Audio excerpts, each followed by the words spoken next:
چاہیے کہ آج کے اس دور میں ایسا ماحول بھی میں نے دیکھا ہے، ایسے حالات کا جائزہ بھی لیا ہے، اگر مسجد میں کہیں ضرورت پڑ گئی تو انسان اپنے گھر کے 17 طرح کے کام بتا دیا کرتا ہے، ابھی میرے گھر میں ایسا ہے، ابھی میرے گھر میں ایسا ہے، ابھی میرے گھر میں ایسا ہے، میں مسجد میں کچھ نہیں کر سکتا۔ لہذا مسجد میں ایسے بھی معاملات میں نے دیکھے ہیں کہ اگر مسجد کی زمین کے قریب کسی کی زمین ہے یا مکان ہے اور اس مسلم شخص سے مطالبہ کیا جائے تم مسجد میں اس کو دے دو اور رقم لے لو، تو رقم لینے کے باوجود لوگ زمین لینے کو تیار نہیں ہوتے۔ اس سے بھی آگے سنیے، ایسا بھی معاملہ میں نے دیکھا ہے جہاں مسجد کی ہی زمین پر لوگ اپنا قبضہ کرتے ہیں اور وہاں اپنی زندگی گزر اور بسر کرتے ہیں، اور ایسے کئی معاملات کورٹ میں آج تک چل رہے ہیں۔ لہذا ایسے معاملات بہت دنیا میں ہوتے ہیں، لیکن آج میں جس شخصیت کی بات کر رہا ہوں، جس کی شان کی بات کر رہا ہوں، وہ صوفی ملت الحاج بابا صوفی عبد المجید قادری سہروردی چشتی۔ بہت سے لوگ جو اس مسجد میں آج موجود ہیں ان میں سے زیادہ تر ایسے ہیں جو نہیں جانتے کہ یہ کون تھے اور کیسے تھے، زیادہ تر لوگوں نے انہیں دیکھا بھی نہیں ہے، چند ہی لوگوں نے دیکھا ہے۔ لہذا صوفی ملت نے اپنی زندگی میں بہت سارے کارنامے کیے، ان کارناموں کی فہرست اور بات کی جائے تو ایک طویل گفتگو کی ضرورت ہے، لیکن ہم جس مسجد میں نماز پڑھ رہے ہیں، جس مسجد میں سجدہ کر رہے ہیں، جس مسجد میں عبادت کرنے آئے ہیں، اس مسجد کو جس نے قائم کیا ہے، اس مسجد کی زمین کو جس نے دین کے نام پر وقف کیا ہے، وہ نام اگر کوئی نام ہے تو صوفی ملت کا نام ہے۔ سبحان اللہ، صوفی ملت کا نام ہے، جہاں لوگ چند روپیوں کے خاطر، چند سکوں کے خاطر اپنے ایمان کو بیچ دیا کرتے ہیں۔ صوفی ملت نے اپنی زندگی ایمان کے خاطر قربان کی اور دین کے خاطر لگائی، مسجد کے لیے زمین فراہم کی، زمین دے دی اور الحمدللہ مسجد تعمیر فرمائی، اور ایک مسجد نہیں، لوگوں کی مسجد جسے نورانی جامع مسجد کہا جاتا ہے، وہ تعمیر بھی صوفی ملت کی ہے۔ ایک بات اور سن لیں، اسی کے درمیان جو لوگ صوفی ملت کے گرد رہے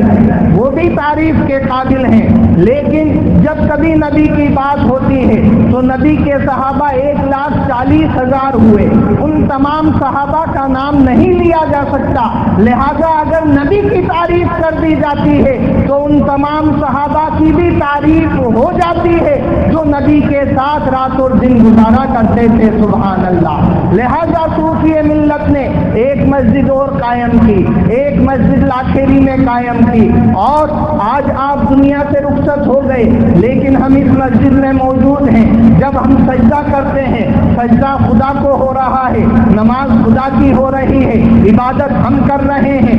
سبحان ربی الاعلی رب کے لیے پڑھا جا رہا ہے، سبحان ربی العظیم رب کے لیے پڑھا جا رہا ہے، سورہ فاتحہ قرآن عظیم کی تلاوت ہو رہی ہے، یہ سب ذکر و اذکار ہم کر رہے ہیں، رب کی شان میں کر رہے ہیں، اپنی جانب سے کر رہے ہیں، لیکن ثواب صوفی ملت کی ذات کو لکھا جا رہا ہے۔ سبحان اللہ، اور قیامت تک لکھا جاتا رہے گا۔ عرض کرنے کی بات یہ ہے کہ جب امت مسلمہ میں ایسے امتی ہوتے ہیں جو اپنی زمین، اپنا مال، اپنی اولاد، اپنا گھر، اپنا سب کچھ رب کے نام پر لٹا دیں تو قرآن عظیم میں رب اس امت کی تعریف بیان کیا کرتا ہے۔ سبحان اللہ، جب ایسا امتی ہوتا ہے تو معلوم ہوتا ہے اگر امتی ایسا ہے تو میرا نبی کیسا ہوگا۔ سبحان اللہ، اگر امتی کی یہ شان ہے تو میرے نبی کی کیا شان ہوگی۔ لہذا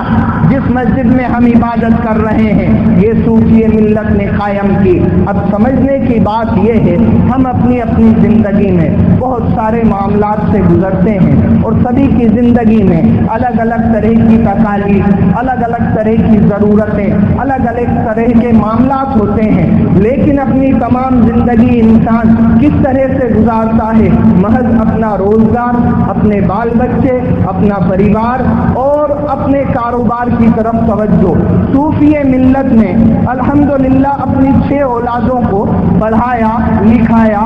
کسی کو گریجویٹ کرایا، کسی کو عالم بنایا، کسی کو حافظ بنایا، کسی کو کہاں متعین کیا، لیکن آپ ان کی سوانح حیات دیکھو،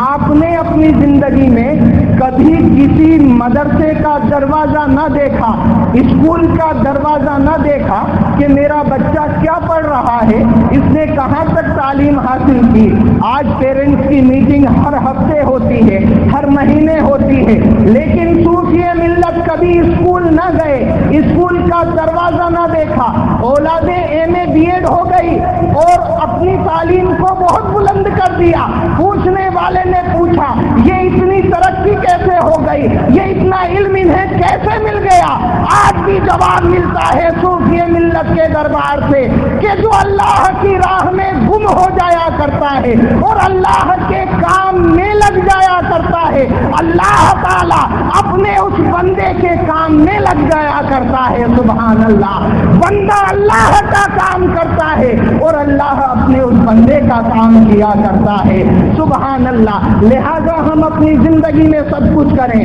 اپنی دکان، اپنا مکان، اپنا کاروبار، اپنی ترقی، سب کچھ کریں، لیکن دین کے نام پر بھی کچھ کر کے جائیں، زندگی میں دین کے نام پر کوئی عمل کر کے جائیں، کیونکہ زندگی پوری ہوگی۔ لیکن صوفی ملت نے یہ جو پودا لگایا، جو مسجد کو آباد کیا، آج یہ درخت ہے، ہزاروں ہزار لوگ عبادت کر کے جا چکے اور قیامت تک عبادت ہوتی رہے گی۔ وہ آرام فرما ہے اپنی قبر میں، اللہ کی طرف سے رحمتوں کا نزول ہو رہا ہے، لیکن یہ رحمتیں روز بروز بڑھتی ہی جائیں گی، قیامت تک کم نہ ہوں گی۔ ایسی نیکی ہم اپنی زندگی میں بھی کرنے کی کوشش کریں کہ ہم گزر جائیں لیکن ثواب جاریہ لکھا جاتا رہے۔ سبحان اللہ۔